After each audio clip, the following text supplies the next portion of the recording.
Filipina, itu yang ada di bawah kita. Yang tertingginya ya Singapura, Cina gitu ya, masih yang di sana. Jadi, kita balik dulu sebelum membahas tentang, program untuk mengajarkan anak membaca, kita balik lagi dulu apa sih sebenarnya definisi, membaca. Jadi memang membaca adalah proses membangun makna dari bahasa tertulis. Seseorang dikatakan bisa membaca saat dapat menghubungkan rangkaian huruf yang dibaca dengan maknanya. Kalau dari seminar kemarin yang saya ikuti juga nih, ada Mbak Tia juga ya dari seminar Abu Tuli juga, mengatakan, bahwa jadi ada reading comprehension tuh di tengah dan sebenarnya ada yang namanya decoding sama language comprehension. Ketika anak hanya bisa membunyikan huruf tapi nggak bisa, mengetahui maknanya, itu sama kayak kita sebagai pembelajar dewasa, ya kita membaca bahasa asing gitu ya, mungkin bahasa Italia atau bahasa yang lainnya, ya kita bisa artikulasikan itu, tapi kita nggak tahu apa artinya. Atau sebaliknya, anak yang kemampuan bahasanya bagus, dia punya language comprehension-nya bagus, jadi dia melihat sebuah gambar, dia tidak membaca teksnya, dia melihat sebuah gambar, dan dia bisa cerita panjang lebar tentang gambar itu. Tapi tidak sesuai sebenarnya dengan apa yang dituliskan gitu. Jadi bisa kesimpulannya, kemudian apa yang dia lakukan juga bisa menjadi salah. Jadi artinya membaca ini memang mengkombinasikan keduanya. Nah, kalau ditanya lagi kan kadang-kadang, jadi kapan sih sebenarnya anak itu boleh mulai diajarin baca gitu? Itu kan pertanyaan yang sering banget saya dapatkan juga. Sebenarnya kalau dibilang, fondasi membaca, ya bisa dari bayi sih, kenapa gitu. Nah, kita bahas di tahap perkembangan membacanya. Ini salah satu teori yang aku ambil dari Charles gitu ya, dari Jean Charles, dia membagi menjadi 6 tahapan untuk tahap perkembangan membaca. Jadi yang pertama dari lahir sampai sekitar 6 tahun atau usia prasekolah, itu yang disebutnya tahap prabaca atau pre-reading stage. Nah, di sini, anak mulai mengenal bahasa gitu ya, dia, dari yang bayi, dia bisa mulai tahu kata-katanya, yang memahami buku yang dibacakan kepada dia. Kemudian dia mulai suka pura-pura baca, nunjuk-nunjuk tulisan, walaupun ya dia ngoceh sendiri gitu ya, meniru orang dewasa buka-buka buku. Kemudian menggunakan gambar untuk memahami cerita dan menceritakan ulang. Dan saat masuk TK ketika dia memang dalam situasi yang, cukup kaya dengan paparan, buku dan sebagainya, biasanya mereka juga sudah mulai bisa mengenal beberapa nama huruf, terutama namanya sendiri, mengenal huruf tertulis juga, dan mulai bisa ikut-ikut mau mencoba mengcopy, menulis namanya sendiri. Di tahap ini anak-anak bisa memahami ratusan hingga ribuan kata, namun tidak banyak yang bisa dia baca. Nah, setelah tahap ini naik lagi, sekitar usia 6-7 tahun atau kelas 1-2 SD, di mana anak mulai mengembangkan kesadaran fonetik. Jadi dia mulai mengaitkan, bentuk huruf dengan bunyi hurufnya yang selama ini dia sudah dengar dari kegiatan-kegiatan di tahap prabaca. Nah, kemudian dia mulai coba membaca kata baru menggunakan keterampilan membunyikan huruf yang telah dimiliki. Nanti kita bahas lebih lanjut tentang fonik ini. Kemudian kemampuan membaca anak masih jauh di bawah kemampuannya untuk memahami bahasa lisan. Nah, ketika di dia tahap ini sudah lewat nih, dia naik lagi mengembangkan kecepatan dalam membaca. Jadi misalnya ada tulisan misalnya apa ya, kera kera mencari kura untuk mengajak bermain bersama. Ini buku yang baru tadi malam dibaca, jadi masih ingat. Kera mencari kura untuk, mengajak bermain bersama gitu ya. Untuk awal-awal ketika di initial reading, mereka mungkin masih beneran mengeja kata per kata. Jadi kayak kera, eee, cah ca ca ca car cari gitu ya. Jadi masih mengkode satu-satu. Nah, semakin lama dia cepat, dia udah di 7, 9 tahun, dia udah mulai nih, sudah semakin fluensi, sudah semakin otomatis untuk mengkodekan dan membaca tulisannya. Jadi, dia di usia 2, 3 SD atau 7 sampai 9 tahun. Nah, di tahapan ini setelah ini baru mereka reading for learning. Jadi kalau sebelumnya itu learning to read, yang ini sekarang reading for learning, reading to learn gitu ya, tahapannya. Dia sudah karena sudah otomatis membaca sudah jadi kemampuan yang, berkembang dalam dirinya, dia sudah mulai bisa fokus untuk memaknai dan menggunakan membaca untuk mendapatkan berbagai informasi. yang akhirnya mengembangkan pemikiran mereka, mengembangkan perasaan, mengembangkan perilakunya gitu ya dari apa yang sudah dibaca. Naik lagi multiple viewpoints, jadi mereka mulai eksplorasi berbagai jenis bacaan. Jadi mungkin bukan hanya buku cerita aja, tapi udah misalnya surat kabar gitu ya, atau misalnya textbook, jadi berbagai jenis bacaannya. Dan naik lagi kita di mahasiswa nih sudah diharapkan sampai ke dalam tahapan construction and reconstruction stage. Jadi membaca untuk tujuan personal. Jadi kalau kita sekarang kita udah tahu nih, oh kita mau bikinnya lagi tentang apa gitu ya kerjaan. Kita buku, ada 10 buku kan nggak mungkin semua dibaca semua chapter. Tapi kita udah bisa skimming, oke aku perlu yang ini. Oh, oke aku yang ini nggak perlu bahasannya. Kita perlunya yang mana gitu. Kemudian kita udah mulai tahu juga bahwa buku itu bisa satu buku dan buku lain untuk membahas hal yang sama bisa berkontradiksi nih gitu ya isinya, pandangannya. Nah, akhirnya kita men-summarize itu, kemudian menganalisisnya, membentuk pemikiran kita sendiri dari sumber-sumber yang sudah kita baca.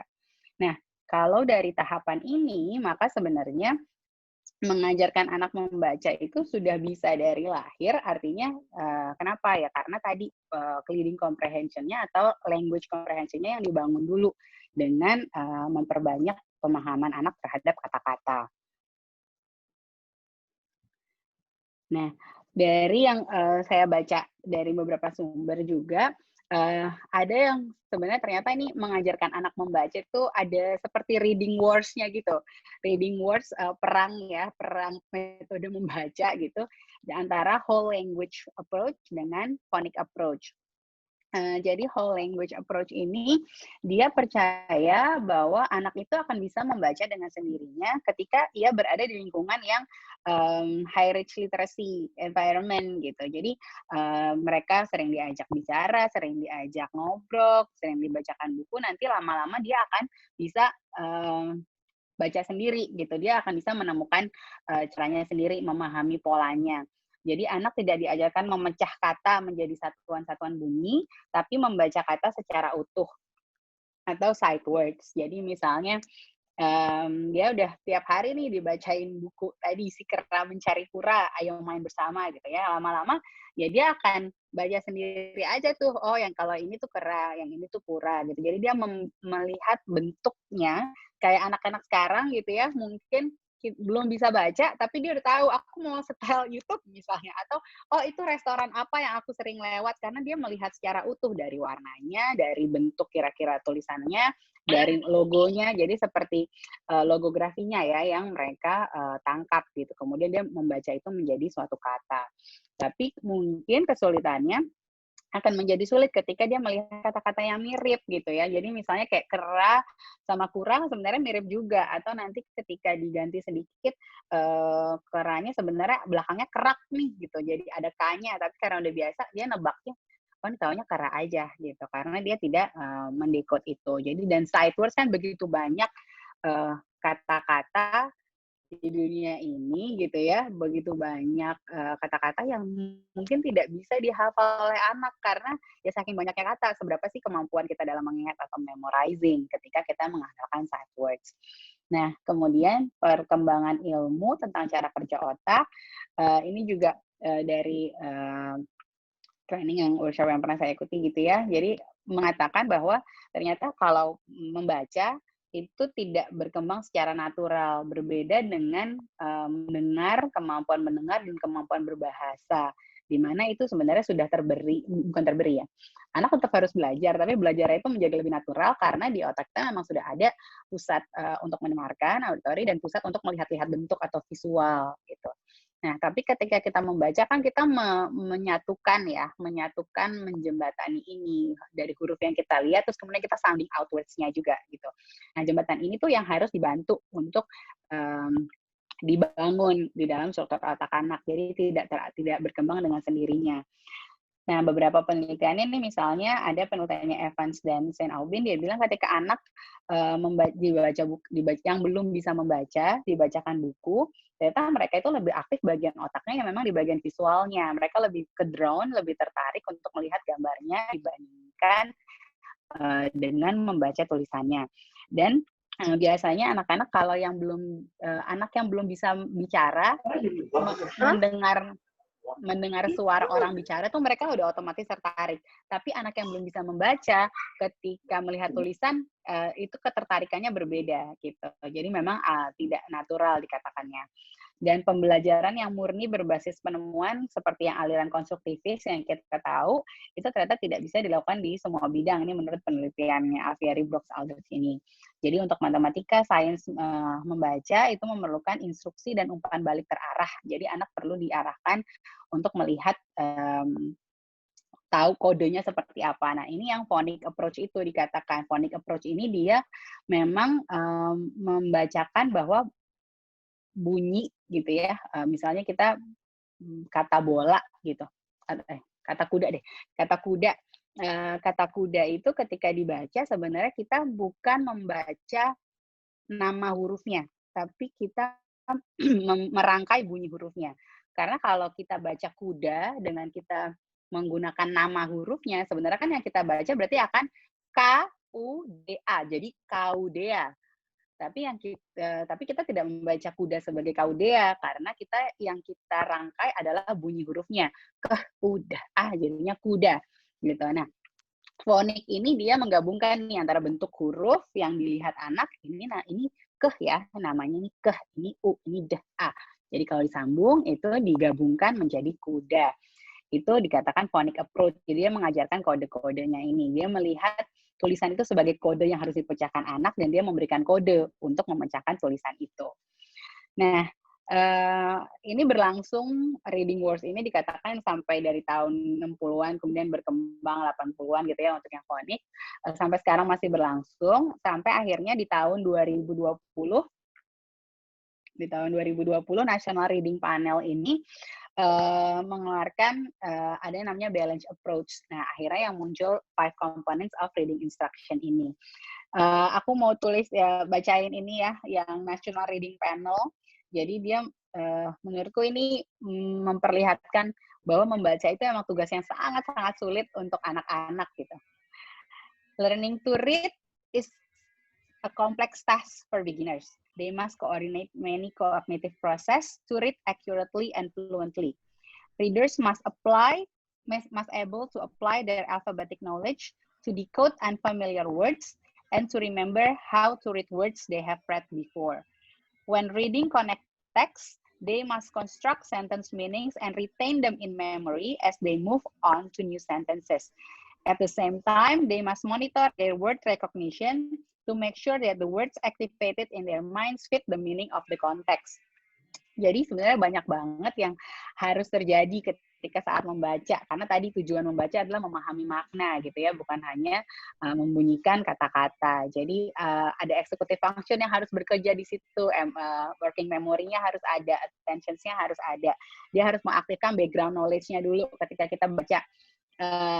Anggaplah kita baca anak mengeringkan kakinya di keset gitu ya. Keset atau keset dengan tulisan yang sama bisa berbeda makna hanya dengan kita mengubah bagaimana kita mengucapkannya gitu kan ya. Dan tapi ketika dia bilang ini keset, kok kayaknya nggak pas ya. Misalnya kita bilang, oke, ya ibu mencuci piringnya sampai keset gitu. Tapi keset di sini apa ya, tulisannya sama-sama keset, tapi kayaknya bukan makna keset seperti yang aku tahu untuk ngeringin kaki misalnya. Itu dia harus mengaktifkan pengalaman dan pengetahuan dia tentang makna kata itu dari sebelumnya. Nah, akhirnya dikeluarkan 5 components ini yang disebut phonemic awareness, phonics, fluency, vocabulary, lalu tujuannya yang terakhir adalah comprehension. Nah, ini yang mungkin akan kita bahas satu-satu. Jadi ketika aku semakin lama gitu ya mengikuti sharing, kemudian workshop dan baca-baca dari selama ini, awalnya tuh aku bingung banget karena banyak banget istilah kok mirip-mirip gitu ya. Ada phonological awareness, ada phonemic awareness, ada phonics. Itu sebenarnya apa sih bedanya gitu. Kadang orang ada yang bilangnya phonological sensitivity juga gitu. Jadi istilahnya mirip-mirip tapi apakah sebenarnya ini sama gitu. Kemudian dari yang aku coba pahami, di sini ada Bu Fitri juga, nanti kalau misalnya saya ada yang kurang tepat, tolong ditanggapi ya Bu. Kemudian, phonological awareness itu adalah kemampuan seseorang untuk mengidentifikasi bunyi-bunyi yang berbeda dalam percakapan. Jadi dari bayi itu mereka udah bisa awalnya mengenali bunyi yang berbeda, makanya ketika anak bayi tinggal di lingkungan yang berbahasa apa, ya dia akan menyerap bahasa itu gitu ya. Tinggal di Indonesia, kemudian tinggal di luar negeri, pakai bahasa daerah atau pakai bahasa Indonesia, dia bisa akan mengikuti nih sejak bayi kecil karena dia memang sensitif dengan bunyi-bunyi di sekitarnya. Nah, kemudian anak yang punya phonological awareness-nya baik ini akhirnya bisa memahami bahwa kalimat itu terdiri dari kata, kata itu terdiri dari suku kata terdiri dari fonem atau satuan terkecil dari bunyi. Nah, kemudian bunyi yang dipecah dalam kata bisa dimanipulasi lagi. Dimanipulasi ini dalam arti bisa dipecah, bisa diganti, bisa digabungkan kembali. Dipecah itu berarti segmentation, diganti substitution, digabung kembali di blending. Jadi misalnya kita ada kata, ini aku contoh misalnya tebak apa ya? Misalnya ada kata bola tadi. Oh, bola itu ternyata bisa dari suku kata bo dan la gitu kan. Ketika bo-nya kita tarik, kita hilangkan, maka jadi apa? Jadi la aja gitu. Nah, kemudian kalau bo-nya kita ganti dengan kata mo, jadi apa ya? Digabungin lagi. Oh, jadi mola. Nah, itu sebenarnya kita memanipulasi huruf. Atau kalau memanipulasi dalam bagian satuan bunyi yang terkecil, misalnya bunyi huruf dari bola, yang mau kita ubah, ada kata apa ya? Bola, kalau kita membacanya tanpa o, jadinya apa? Jadi boa. Terus atau kalau bola, a-nya diganti i, maka jadi apa ya? Jadi boli gitu. Jadi terus kalau misalnya L-nya dihilangkan diganti jadi apa ya? Jadi boma. Which is yang kadang memang bisa kita mainkan kata-kata yang tidak bermakna atau nonsense word juga bisa digantikan gitu ya, bisa di invented words dari memanipulasi bunyi itu. Nah, ini beberapa cara yang bisa orang tua kembangkan untuk meningkatkan phonemic awareness anak. Jadi bisa mainkan kata-kata berima. Makanya kenapa dari anak usia dini lagu-lagu, nursery rhymes, kemudian itu kata-katanya berima. Nah, itu sebenarnya untuk meningkatkan phonemic awareness juga. Kemudian main tepuk kata atau tepuk suku kata. Jadi segmentation-nya bisa dari yang paling besar, misalnya aku makan apel. Itu berarti berapa kata ya? Kalimat aku makan apel, aku makan apel. Oh, 3. Itu kalau kita mau mecahnya kata per kata. Atau kita bisa memecahnya itu adalah suku kata. Misalnya matahari itu berapa tepuk ya? Matahari. Oh, 4 tepuk gitu. Nah, itu lama-lama kegiatan seperti ini bisa meningkatkan phonemic awareness anak. Bisa juga tebak kata. Ini tebak kata yang tadi kayak saya contohkan itu ya, memanipulasi bunyi. Contohnya kata motor. Bunyi depannya apa? Jadi dia mengidentifikasi, identification. Kalau bunyi diganti keh, jadi apa? Oh, jadinya kotor. Motor tanpa jadi apa ya? Jadi moto. Kalau jadi apa ketika digabungkan? Oh, jadi kata motor gitu. Nah, bisa juga dari keluarga kata. Misalnya cari kata yang bunyi depannya sa. Sapi, sate, sapu, satu. Jadi misalnya anak punya berbagai macam gambar, ada gambar sapi, gambar sate, gambar sapu, dan juga gambar-gambar yang lain gitu ya, benda-benda familiar dalam konteks sehari-hari yang anak mudah ketahui maknanya, terus kemudian belajar ini gitu. Atau mana yang beda sendiri? Topi, kopi, pipi, tali. Nah, itu kan juga dia mengenali bunyinya mengenali kata yang berbeda dari bunyinya. Ini phonemic awareness. Kemudian yang kedua adalah phonics. Nah, ketika phonics, bedanya dengan phonemic, kalau phonemic itu benar-benar untuk kesadaran bunyinya. Ketika phonics itu sudah menggabungkan antara bunyi dengan bentuk, jadi dengan pendengaran dengan penglihatan. Tulisan itu adalah kode dan phonics membantu memecahkan kode-kode tersebut.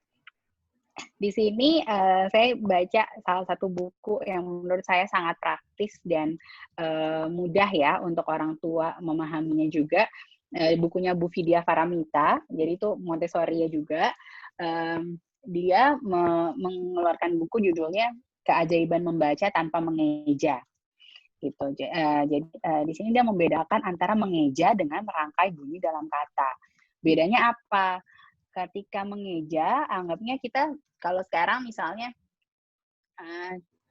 pakai worksheet tadi gitu ya. Terus anak dikasih ada tulisan cah sama a, ca. Terus udah gitu, so ini cah aca, cah ici, cah ucu gitu. Terus itu aja anak suruh baca bersuku kata tanpa makna gitu. Jadi dia hanya merangkai bunyinya tadi. Beda dengan merangkai bunyi dalam kata. Jadi misalnya ada gambar cumi-cumi, ada gambar cumi gitu ya, ada gambarnya, kemudian ada tulisan di sebelahnya cumi. Terus anak diminta untuk ini cumi, ketika digabungkan tuh cumi, tapi ada gambarnya. Jadi ada konteks ketika anak mengeja, oh untuk baca ini tuh untuk bahwa tulisan itu merepresentasikan sesuatu.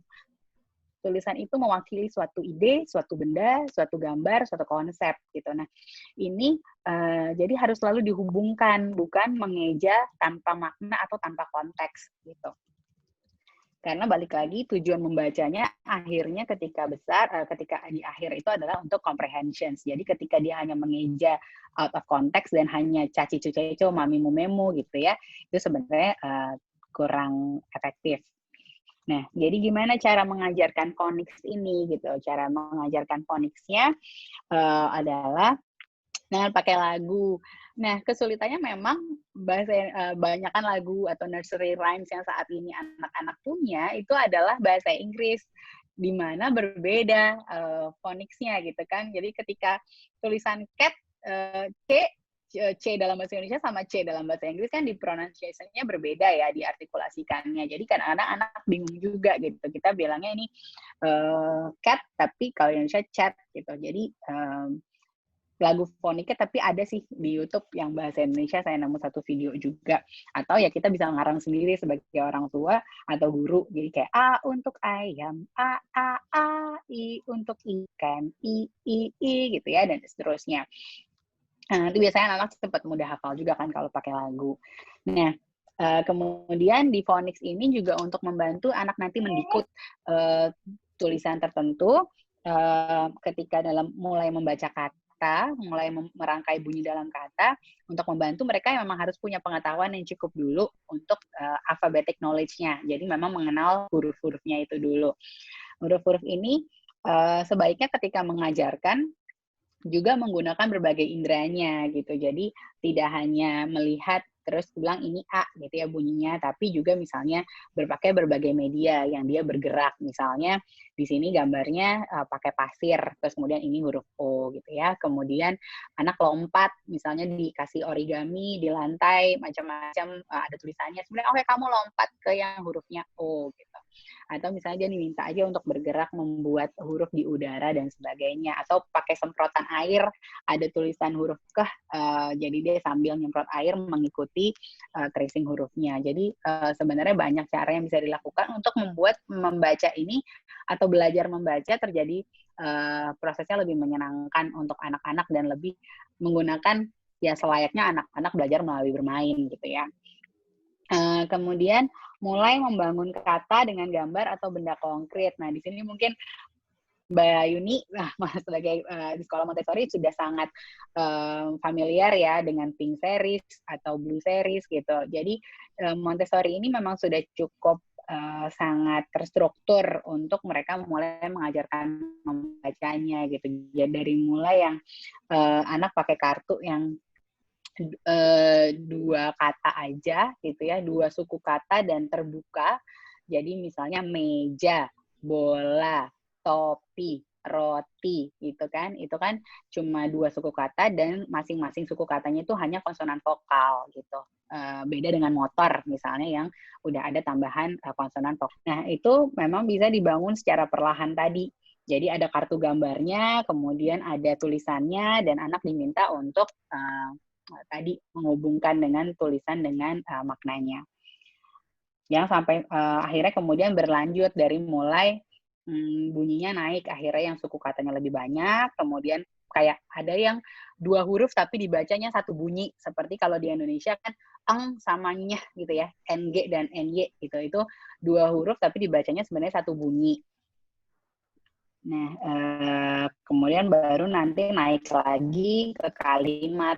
Jadi membacanya, misalnya ada gambar baju biru. Nah, dia tulisan di bawahnya baju biru. Jadi anak bisa ditanya dulu, kamu melihat apa? oh ini gambar apa? Oh gambar baju. Berarti apa? Baju biru. Oh ya, ini tulisannya baju biru yang merepresentasikan gambarnya. Itu yang kedua. Yang ketiga, di sini adalah fluency, jadi kecepatan membaca. Kelancaran membaca di mana individu mampu membaca dengan level akurasi dan kecepatan memadai, disertai dengan ritme dan intonasi yang tepat. Artinya intonasi di sini ya kayak misalnya kalau titik berhenti itu seperti apa, kalau kalimat pernyataan, kalimat pertanyaan, kalimat perintah, kan intonasinya beda-beda gitu ya. Ada yang mengutip kalau dalam kutipan dengan yang menarasikan juga intonasinya berbeda. Prosidi kalau di bahasa Inggrisnya itu istilahnya kayaknya prosidi yang tepat gitu. Nah, ketika anak sudah tidak lagi fokus pada memecahkan kode kata per kata, anak bisa fokus pada proses memahami cerita keseluruhan. Terutama dalam teks bersambung gitu yang memang bukan cuma kalimat satu kalimat doang aku menendang bola gitu, tapi ketika itu sudah menjadi sebuah cerita, aku pagi hari ini cerah, aku ingin ke lapangan bola bermain dengan teman-temanku. Aku menendang bola ke gawang dan berhasil mencetak gol gitu ya. Tapi ketika kita masih fokus ke satu, misalnya baca kata menendang gitu, atau membaca kata sepak, energi mentalnya fokusnya digunakan untuk mengejak kata tersebut, misalnya sepak.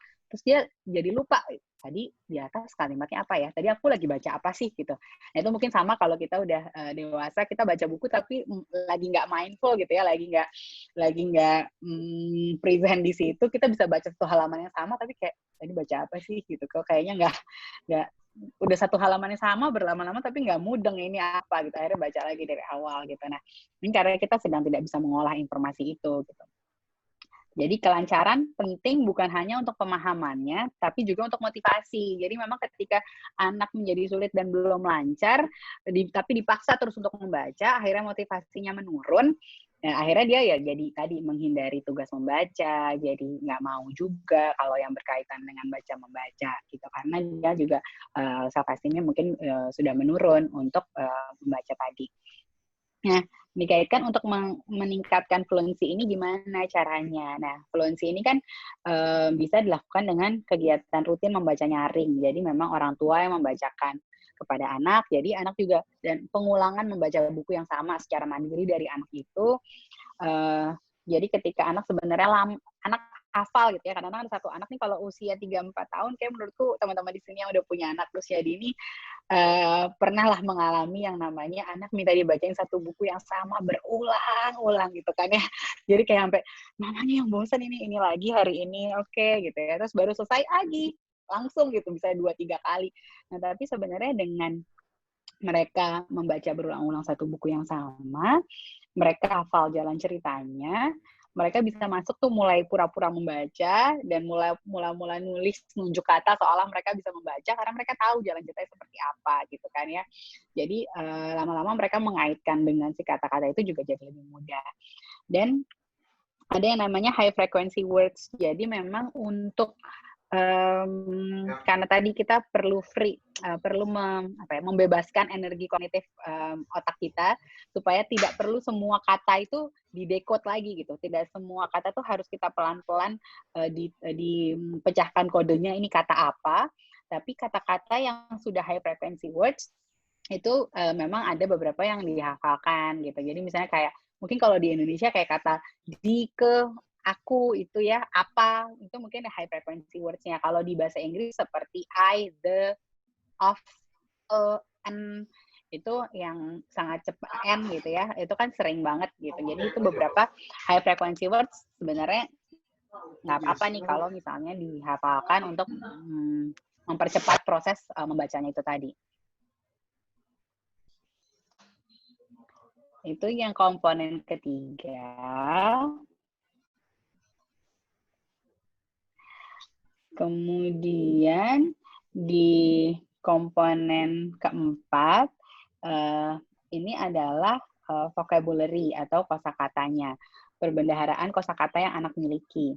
Jadi dalam penelitiannya O'Reilly, Wang, dan Sabatini 2019, dikatakan bila pemahaman anak terhadap istilah atau kata-kata dalam suatu bacaan itu kurang dari 60%, maka akan mempengaruhi pemahaman bacaannya gitu. Jadi harus sesuai sama reading levelnya dan Waktu itu aku pernah juga ikut seminarnya, workshop-nya Mbak Sheila gitu dari Chrysalis waktu itu ya, dia language specialist. Kalau dia mengatakan, vocabulary ini sebenarnya di level, yang sesuai itu kalau 90% sebenarnya, itu sesuai reading level, sesuai usia misalnya. Ketika, anak-anak tuh tahu makna arti kata per katanya. Karena kalau misalnya, ya tadi gitu kan, dia, baca suatu cerita, misalnya ada kata enggan atau misalnya ada kata demonstrasi, let's say, itu menjadi sulit untuk, anak kalau nggak ngerti apa yang dibaca. Kosakata sifatnya kumulatif, semakin banyak kata-kata yang anak kenal, semakin memudahkan untuk mengetahui kata-kata baru. Ya ini, sama ya seperti perkembangan bahasa, artinya kalau kadang kan anak bertanya, enggan itu artinya apa sih? Oh, artinya nggak mau gitu misalnya, atau, misalnya terjerembab itu apa? Oh, terjerembab itu jatuh, jatuh itu apa? Gitu. Kalau misalnya dia nggak tahu juga, jadi sulit juga dia mengetahui kalimat-kalimat yang lain. Nah, ajak anak mengobrol, cara mengembangkannya gimana? Ini beberapa cara yang bisa dilakukan. Yang pertama, ajak anak mengobrol dan menarasikan berbagai hal di sekitarnya. Jadi, tadi vocabulary ini dasar yang sudah bisa sejak bayi lahir, walaupun bayi belum bisa ngomong, belum bisa baca, tapi ketika kita menarasikan berbagai hal yang terjadi, itu kosakatanya akan semakin kaya. Kemudian, paparkan pada bahasa buku.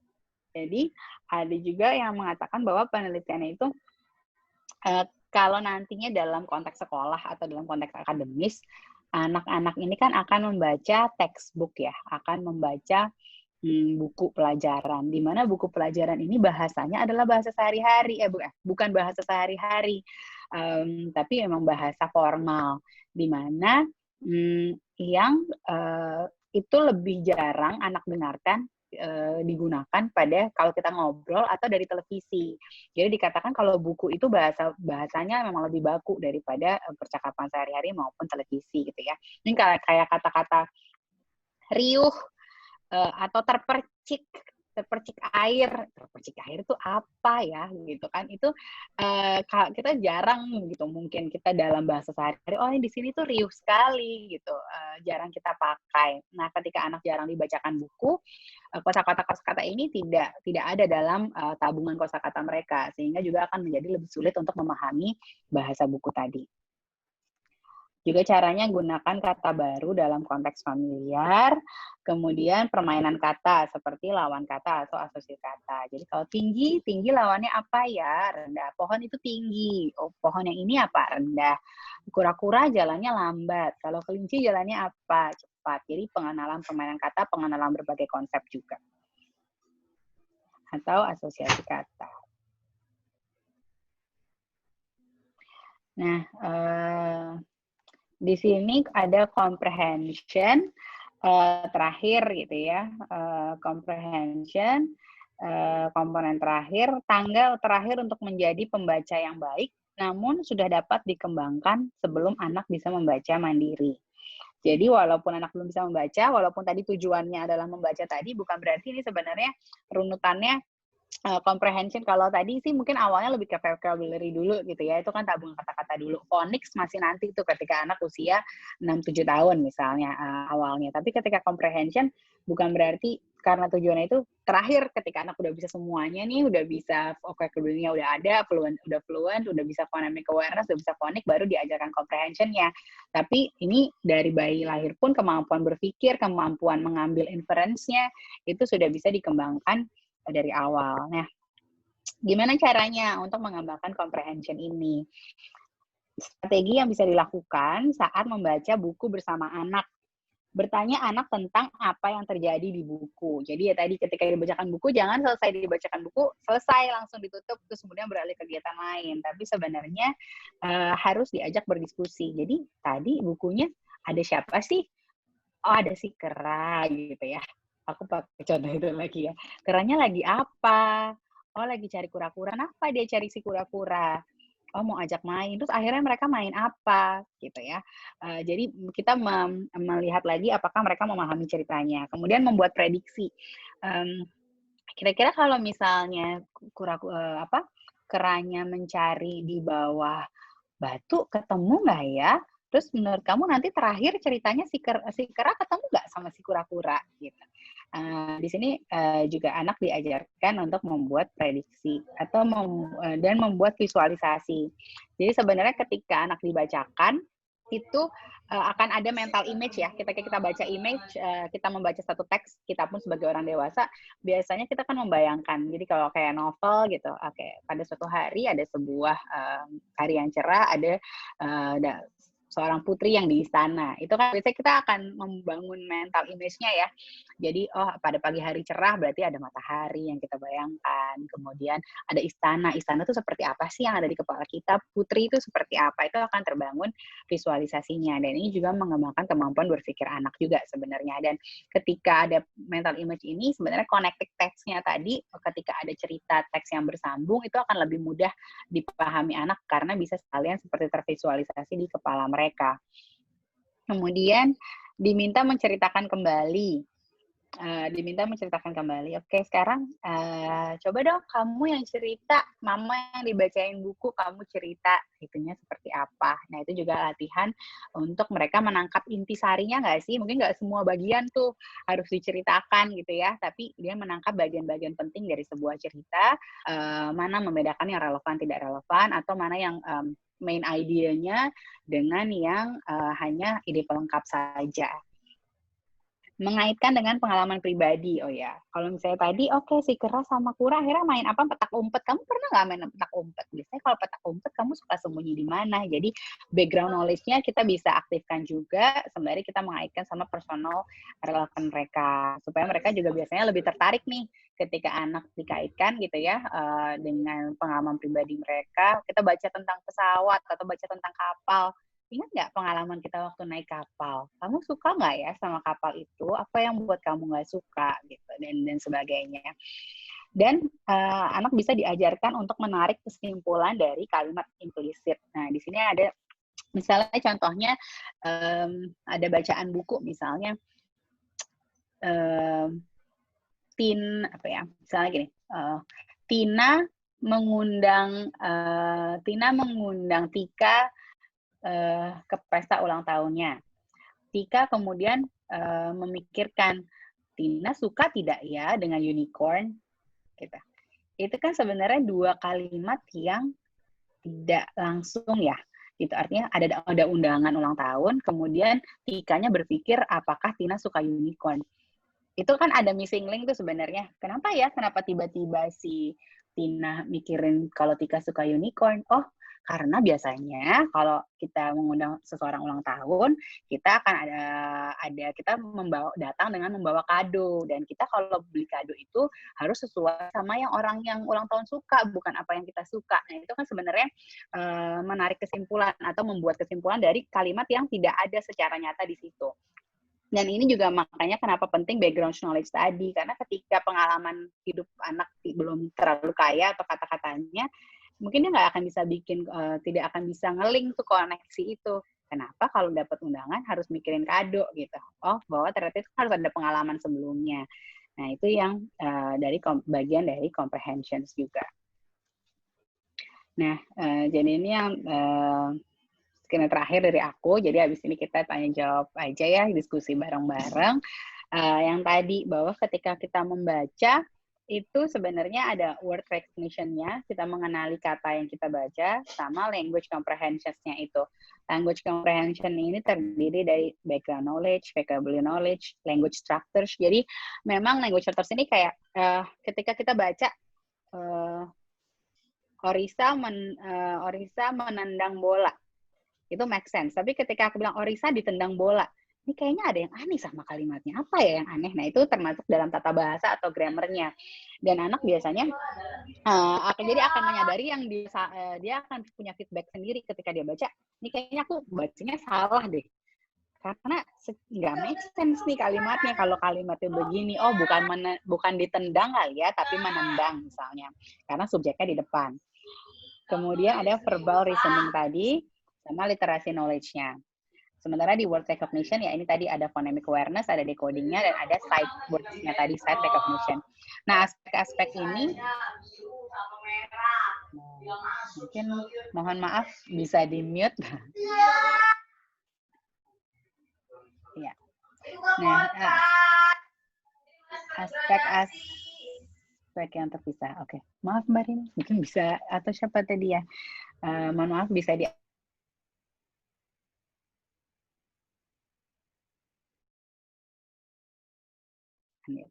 saya juga unmute. Oke. Jadi dari berbagai aspek ini ya, yang tadi seperti aspek terpisah-pisah gitu kan, berbagai komponennya banyak, itu harus dijalin nih sama anak menjadi satu dengan strategi yang makin baik, dengan kecepatan yang makin baik, fluensinya di sini, yang akhirnya kemudian menjadi semakin cepat, semakin cepat, semakin cepat, semakin otomatis, dan akhirnya menjadi skill trading. Jadi kita membaca pembaca yang terampil gitu ya, dimana di sini sudah bisa dengan lancar, dengan akurasi yang tepat, dan juga pasti dengan pemahaman yang tetap sesuai konteks sehingga bisa menindaklanjuti dari bacaan itu kemudian apa yang harus dilakukan. Terima kasih. Sekian presentasi dari aku. Sekian Bu Reni. Mungkin ada diskusi atau tanggapan dan pertanyaan dari teman-teman. Wih, keren amat, Ri. Bener deh. Saya kalau nggak bikin ginian, nggak dapet, nggak ngerti gini-ginian. Ya dari yang pertama kali itu Foni, terus siapa lagi? Yuni, Farida, Rini, kamu. Ini membuat saya kayaknya, saya kayak ketinggalan banget nih ilmu saya nih. Alhamdulillah ya bisa ada pertemuan tiap Sabtu ini, jadi kita bisa saling sharing. Ori, ya, jadi dengan paparan kamu itu saya jadi mikir-mikir ya. Waktu saya jadi dirjen itu kan memang saya melarang banget tuh anak usia dini tuh diajar baca gitu kan. Karena sebenarnya untuk baca itu kan domainnya guru SD dan itu memang sudah kebijakan pemerintah sebenarnya Dirjen Diktasmen itu udah mengeluarkan surat edaran gitu. Jadi karena si guru SD ini mau beres aja ya, jadi semester 1 tuh udah bisa baca, jadi di tingkat playgroup itu udah anak-anak itu udah jangan baca. Bahkan berikutnya kan kita melihat perkembangan ada les-les baca gitu ya, namanya apa sih namanya Ri ya? Ya, ada beberapa les baca sih ada. Banyak banget ya. Itu maaf, ya. Sekarang ada beberapa institusi.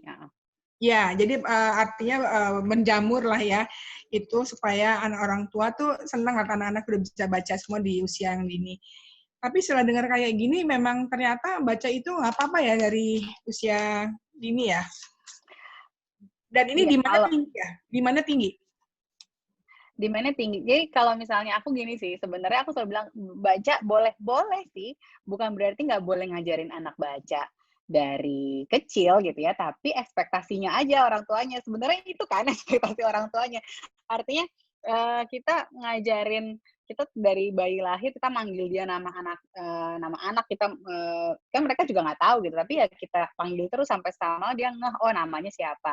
Tapi kita nggak expect mereka akan bisa ketika kita tanya nama kamu siapa, anak bayi 2 bulan jawab gitu. Nah sebenarnya sama dengan baca. Nggak apa-apa kita ajarin huruf gitu kan, ini A, B, C, ini tulisannya ini. Tapi kita tidak akhirnya menuntut anak udah harus bisa baca di usia tertentu yang memang belum sesuai dengan tahapannya. Dan kalau tadi balik dari tahapan perkembangan baca, orang tua itu kadang-kadang fokus sama teknis membacanya tadi tuh yang udah mendekod bentuk huruf, tapi fondasinya itu lupa. Jadi sebenarnya ketika anak fondasinya sudah cukup kuat, jadi dia tahu banyak kosakata, dia kemampuan berpikirnya bisa nyambungin kata, dia tahu struktur kalimat dan sebagainya. Ketika diajarkan membaca di tahapnya itu ya secara instruksi formalnya, itu akan jauh lebih cepat prosesnya karena dia memang cuma tinggal nyambungin aja nih dari kepingan-kepingan yang udah ada, dia ketemu nih jadi puzzle-nya. Tapi kalau kepingan-kepingannya aja belum ada atau belum ada fondasinya, ya terus anak disuruh langsung bisa baca, itu berat sekali dan akhirnya jadi tadi lebih ke motivasinya itu yang akhirnya menjadi menurun gitu ya, yang aku tangkap seperti itu. Ya, Ari, saya pikir ini bisa kamu fokusin ya jadi kekhususan kamu gitu jadi pakar di dalam bidang ini dan saya pikir ini penting banget ya dan bantu di Direktorat PAUD apalagi udah ada link ke sana karena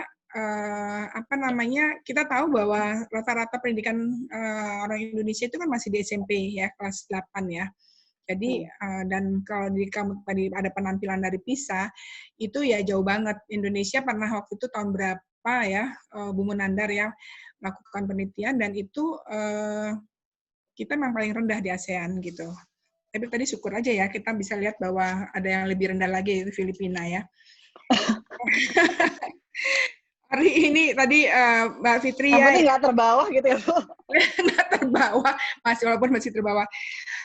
Apa namanya tadi Mbak Fitri ya Fitri kan keluar sebentar. Nah tadi pas ininya kamu tiba-tiba dia bilang kan saya minta dia untuk sebagai narasumber untuk giliran slotnya tanggal 15 Agustus.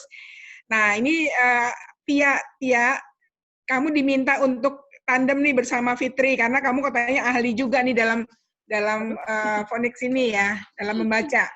Itu requestan Bu Fitri ya? Belajar. Tia Sarif. Tia katanya pernah membuat lokakarya dengan orang Malaysia, jadi tadinya diminta untuk minggu depan tuh Ri. Jadi tapi minggu depan kan sudah diisi dengan Trigunadi ya. Dan saya ini tadinya saya pikir ini satu-satu begini loh, tiba-tiba ada yang sama minatnya kan. Nah, jadi mulai nanti dengan tanggal 15 Agustus mungkin bukan mungkin Fitria Sumarlis saya minta dan dengan Tia Sarif ya, Tia. Iya Bu, kedengeran nggak ya Bu? Kedengeran Tia, kenceng banget. Oke. Terima kasih banyak ya. Nanti saya japri, kamu harus kirim foto dan sebagainya topiknya karena Fitri udah ngirim ke saya. Oke, gitu. Silakan yang mau tanya-tanya ini, tapi Tia nggak boleh tanya, Tia udah ngetes nanti ya. Ayo silakan. Yang mau tanya. Aku sambil baca. Oh ya, saya juga ngundang ada dari Pustaka Lana, mari kenal ya. Dari Pustaka Lana, iya, di Bandung. Di Bandung. Anaknya Bu Reni kan? Ya, bukan psikolog, tapi memang banyak Cica dan teman kamu, kakak kelas kamu di Lab School Ramangun itu banyak menyelenggarakan tentang seperti ini ya, webinar-webinar seperti ini dan juga program pengayaan ya, termasuk karena Pustaka Lana itu kan kekhasannya dia pustaka untuk ibu dan anak ya. Jadi waktu Cica balik ke sini dengan suaminya itu ada 4.000 buku yang kemudian dia sampai sekarang ada di Pustaka Lana itu. Ya, tadi saya berharap Cica bisa sharing juga di sini, tapi sepertinya, halo Cica masih di sini nggak? Iya, masih di sini, Bun. Coba bisa kasih komentar Ori ini. Ya, halo, selamat siang semua ibu-ibu, kakak-kakak. Aduh, saya jadi malu ini karena ini kan semua psikolog ya. Saya nggak punya background psikolog, tapi punya ibu seperti Prof. Reni, jadi kayaknya agak ketularan sedikit punya ilmu-ilmunya. Aku tertarik banget sama pembahasannya Orisa. Orisa mungkin lupa ya. Aku familiar sih sama wajahnya, soalnya adik kelas seangkatan sama Arda ya. Iya. Nah, tadi aku mengikuti program pengajaran membaca anak usia dini. Kalau di Pustaka Lana kan sebenarnya lebih terkait tentang literasi anak usia dini ya. Jadi bukan untuk belajar membaca, tapi untuk menanamkan kesenangan, pleasure of reading itu sendiri gitu, the joy of reading gitu. Jadi kalau misalkan tadi diajarkan untuk membaca, sepertinya sih aku menangkap maksudnya Orisa di membaca anak usia dininya adalah sebenarnya menanamkan juga kegiatan membaca sebagai kegiatan yang menyenangkan. Perihal nanti dia belajar kata per kata, menggabungkan satu kata, dan Phoenix dan lain-lainnya itu mungkin ya along the way ketika si habit reading-nya itu sudah terbangun juga dari kecil. Yang mana sebenarnya literasi anak usia dini kan bukan dari baca ya, tapi bercerita, bernyanyi, sama di nursery, writing, sama juga satu lagi ya bermain lah gitu. Jadi maksudnya si kata-kata vocabnya itu memang tidak hanya harus dari buku, tapi juga dari si interaksi sama orang tua. Jadi ini terima kasih banget sharingnya juga sangat bermakna dan membantu aku untuk memahami. Karena belum selama ini kalau belajar googling, jadi mendengar pemaparan dari Orisa sangat membantu. Terima kasih. Terima kasih, Ca. Ya, silakan untuk terima kasih, Mbak Ica. Teman-teman yang lain mau tanya. Boleh, Ori, mau diskusi. Hai, ya. Aku izin mau bertanya. Ya, silakan. Ya, Hai, Ori. Seru banget. Ori, aku mau nanya, Ri. Kalau yang tadi kan 5 komponen, itu bukannya level up, maksudnya bukannya leveling ya? Bukan. Cuma komponen aja kan ya? Karena Ya. kayak misalnya fluency, Komponen. vocabulary, phonic awareness, terus phonic ya kalau nggak salah. Satu lagi apa ya? Comprehension. Nah, itu 5 itu semuanya bisa aja si anak sekalian gitu belajarnya ya. Iya, iya. Kalau ya Mbak Yuni, terima kasih. Aica, ya tadi kalau menanggapi dulu dari Mbak Ceniza ya, memang literasi membaca memang tidak bisa dipisahkan dari komponen literasi yang lain gitu ya, dari menyimak atau mendengarkan, kemudian berbahasa, berbicara, kemudian tadi membaca dan menulis gitu kan, sebenarnya komponen literasi itu. Jadi memang ketika awalnya membaca tadi ya sebenarnya dan biasanya munculnya awalnya dari menyimak dulu ketika lahir ya, dia kan yang aktif dulu adalah menyimaknya tadi gitu ya, dia mulai mendengar suara orang tuanya, dia mulai membedakan antara suara percakapan dengan suara mesin, dengan suara dari hal-hal lain di lingkungannya. Dari menyimak kemudian dia memproduksi bunyi jadi dari berbicara, kemudian akhirnya membaca dan menulis gitu. Jadi memang awalnya tadi sebenarnya membaca itu masih ada di tahapan yang lebih nantian gitu kan. Jadi kalau language comprehension dulu yang memang harus dibangun. Nah, menyambung ke situ dari Mbak Yuni tadi, ya bukan leveling sih kalau dari yang aku tangkap juga pemahaman selama ini yang aku ikuti itu bukan leveling juga, tapi memang bisa simultan untuk stimulasinya, kemudian fondasinya gitu ya. Tapi mungkin yang sedikit lebih leveling mungkin aku ke foniknya kali ya. Kalau vocabulary udah bisa dari lahir, comprehension tadi dari anak udah mulai ngerti, kemampuan berpikirnya verbalnya udah mulai bagus, sebenarnya dia udah mulai bisa udah mulai bisa diajak tadi untuk sebab akibat gitu, karena atau sequence kan cerita itu kan juga sequence ya, ada awal, tengah, akhir. Jadi dia untuk mengembangkan pemikiran sequence-nya tadi juga udah bisa dari kecil gitu. Jadi artinya dari bangun pagi kemudian harus apa, jadi terakhirnya apa gitu.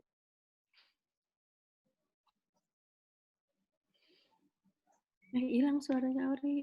Ori suaranya hilang.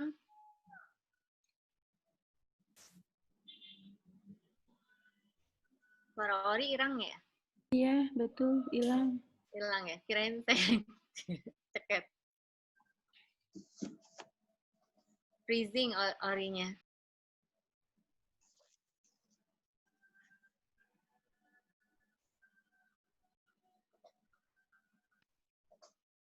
Nah, Orinya hilang ya? Iya ya, kenapa ya? Jaringan kali, Bu. Jaringan, mungkin jaringannya lagi ini. Nah, Bu, sambil nunggu Ori, nyambung aja ya, Bu ya. Iya, iya.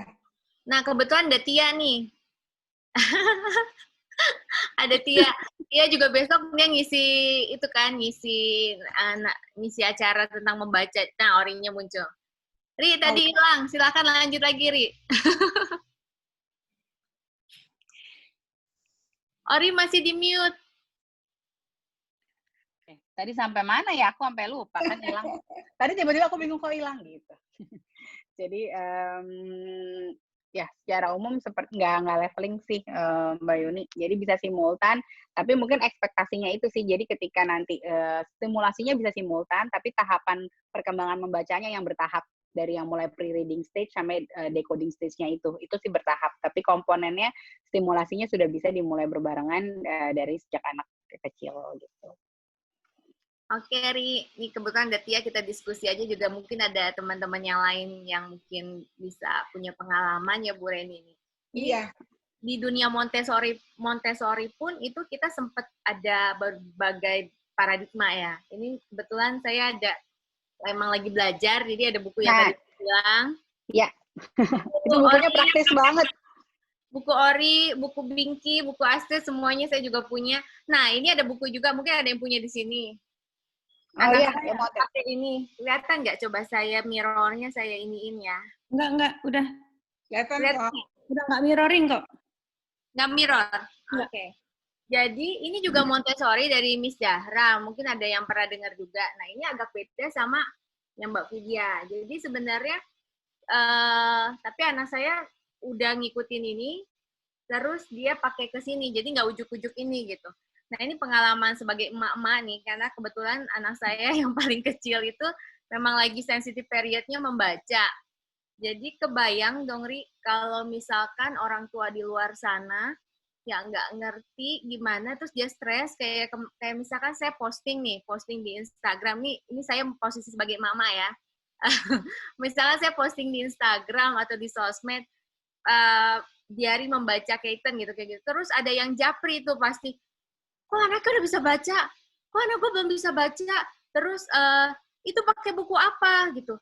Kan dia lihat kita pakai baca buku ini. Sebenarnya saya nggak ada hubungan sama Miss Zahra nih, maksudnya bukan ini, cuma jadi saya kasih tahu ini. Tapi saya buku ini kan kalau misalkan dipakai ujuk-ujuk juga nggak bisa, kan ada tahapan tadi yang Mbak Zeniza juga Mbak Ori bilang ada tahap membacanya dulu kan. Yang penting anak senang dulu membaca dan seterusnya. Tapi orang tua di luar sana itu kan maunya langsung instan kan.